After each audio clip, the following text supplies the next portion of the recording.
Assalamualaikum warahmatullahi wabarakatuh. Saya Aini Zainur Rahmah dari Universitas Al-Ghazali, Prodi PAI 3A akan menjelaskan terkait sejarah peradaban dan masuknya Islam di negara Turki. Islam merupakan agama yang dibawa oleh Nabi Muhammad pada sekitar abad ke-7 Masehi yang berpusat di Mekah Madinah. Agama ini berkembang dengan begitu cepat setelah kurang lebih 23 tahun dari kelahirannya. Setelah Rasulullah wafat, kepemimpinan umat Islam diganti oleh Khalifah Abu Bakar. Lalu dilanjutkan Khalifah Umar bin Khattab. Pada masa Umar bin Khattab, Islam tersebar ke Syam, Palestina, Mesir, dan Irak. Kemudian pada masa Khalifah Utsman bin Affan, Ali bin Abi Thalib, Bani Umayyah, dan Bani Abbasiyah, Islam telah menyebar ke Tiongkok, Cina, bahkan ke seluruh penjuru dunia termasuk Turki. Proses masuknya Islam di Turki dimulai sejak abad ke-12. Turki saat itu bernama Kerajaan Bizantium dan telah berada di bawah kekuasaan Romawi selama 400 tahun. Romawi mengalami perpecahan pada tahun 395 sehingga terbagi menjadi dua, yaitu Romawi Barat dan Romawi Timur. Romawi Timur menduduki Bizantium dan menjadikan Konstantinopel sebagai ibu kotanya. Selanjutnya, Konstantinopel berganti nama menjadi Istanbul dan bertahan sampai ibu kota saat ini. Selanjutnya, saya akan menjelaskan terkait salah satu tokoh pembaharuan Islam di Turki, yaitu Muhammad Al-Fatah. Muhammad Al-Fatah adalah Sultan ke-7 Daulah Utsmaniyah. Nama aslinya adalah Muhammad II bin Murad bin Muhammad bin Yazid.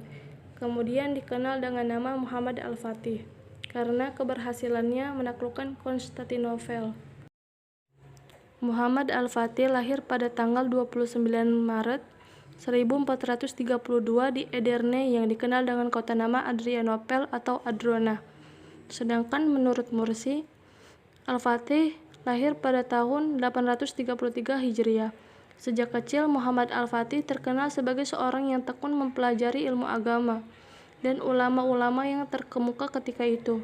Mursi menyebutkan bahwa dia belajar kepada ulama yang bernama Syekh Ahmad bin Ismail Al-Qurani, seorang ulama yang hidup di masanya. Syekh tersebut berhasil mengantarkannya mampu menghafal Al-Quran dan mengajarkan ilmu fikih serta hadis kepadanya. Seperti yang sudah ditakdirkan, tugas menaklukkan benteng akhir Kekaisaran Romawi ini yang jatuh di pundak Sultan Mehmed II karena ingin memperluas kekuasaannya sampai ke daratan Eropa sehingga menjadi penguasa yang paling kuat pada masanya. Sang Sultan bertekad membebaskan Konstantinopel. Menurutnya, pembebasan kota bersejarah ini akan mengonsolidasikan posisinya sebagai penguasa sejati dunia Islam dan memberinya sebuah tempat unik di dalam catatan sejarah. Jadi, dari penjelasan yang saya sampaikan, dapat ditarik kesimpulan bahwa sejarah pendiri kerajaan Turki Utsmani adalah bangsa Turki dan kabilah Oghuz yang mendiami daerah Mongol dan daerah utara negeri Cina.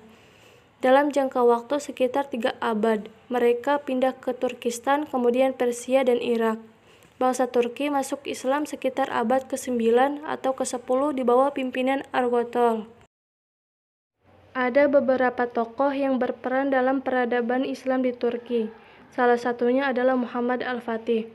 Seperti yang sudah ditakdirkan, tugasnya menaklukkan benteng terakhir Kekaisaran Romawi ini yang jatuh di pundak Sultan Muhammad II karena ingin memperluas kekuasaannya sampai ke daratan Eropa, sehingga menjadi penguasa yang paling kuat pada masanya. Sang Sultan bertekad membebaskan Konstantinopel. Menurutnya, pembebasan kota bersejarah ini akan mengonsolidasikan posisinya sebagai penguasa sejati dunia Islam dan memberinya sebuah tempat unik di dalam catatan sejarah. Dalam sejarah perkembangan Islam di Turki, masa lalu ketika Turki sebagai wilayah kerajaan Islam itu sendiri yang mengalami perkembangan yang sejalan dengan perkembangan kemajuan yang dicapai Turki.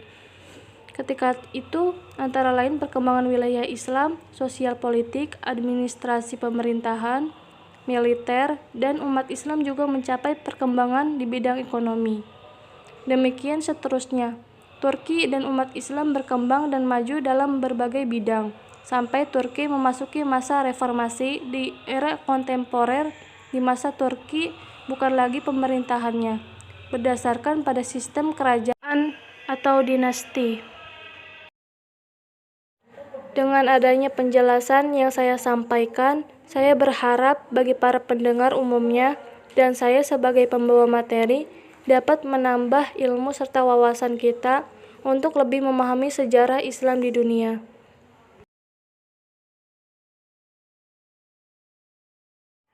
Baiklah, sekian penjelasan dari saya terkait penjelasan tentang sejarah Islam di Irak.